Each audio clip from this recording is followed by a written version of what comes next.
Okay, this question is for 46, all the way from A through to G. The very first thing that we need to actually achieve is to actually convert this value of 40 kilometers an hour.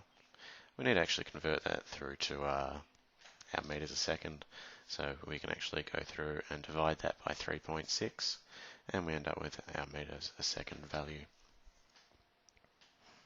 So for A, our acceleration is equal to the change in velocity over the change in time, which allows us to go through and type in 11.11 minus 0 all over 3.2, which actually then provides us of our acceleration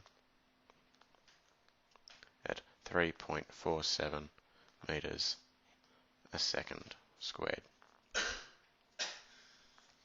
We can then go through and find that our net force is equal to mass times acceleration,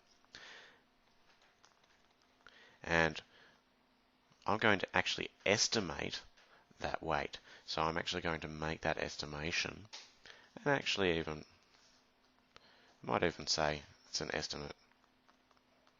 Now you don't actually have to say it's an estimate, but it is always good to get in that habit. Multiplied by my acceleration, 3.47 meters a second squared, is equal to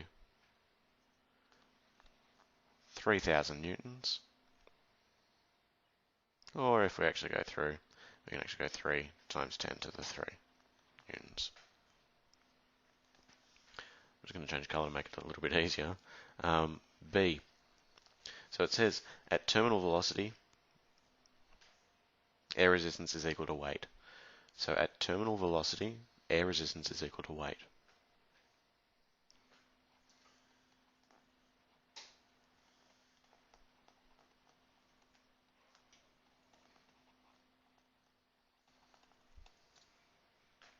We know that weight can actually be found by mass times gravity, and in this case 80 times 10 newtons. Now I'm just using 10 to make it easier to actually work with, but if you find it hard or just want to use 9.81, you're more than welcome to.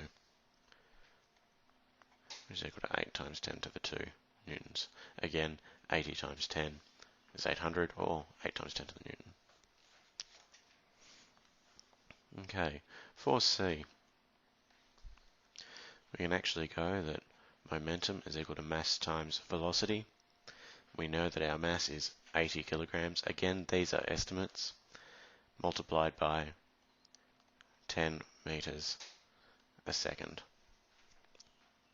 which we can then find to be 8 times 10 to the power of 2 kilogram meters a second.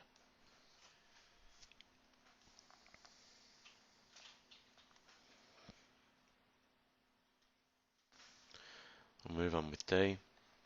D is actually, I'll state my formula, momentum equals mass times velocity, which is equal to 800 kilograms. Again, refer to the question for the actual values and extrapolating this information.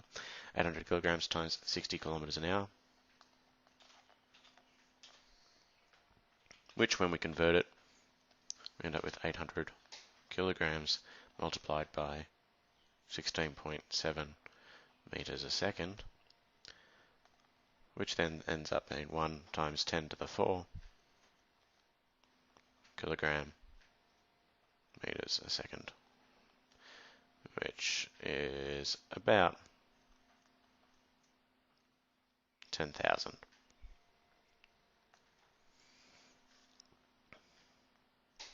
Just continuing down the page, we'll then move on with E. Now E is actually in regards to impulse. Now if you remember, an impulse is actually equal to the mass times the change in velocity, which is equal to 70 kilograms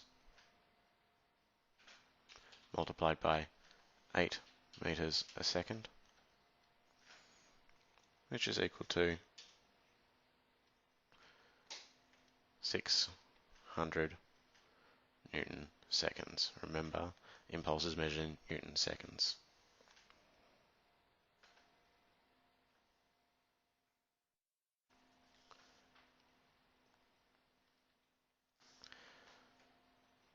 Try and squeeze in F here. So F, we actually have our impulse. It is measured in mass times the change in velocity, which is equal to 0.4 kilograms. Now that is an estimate there, multiplied by 5 meters a second, which is equal to 2 Newton seconds.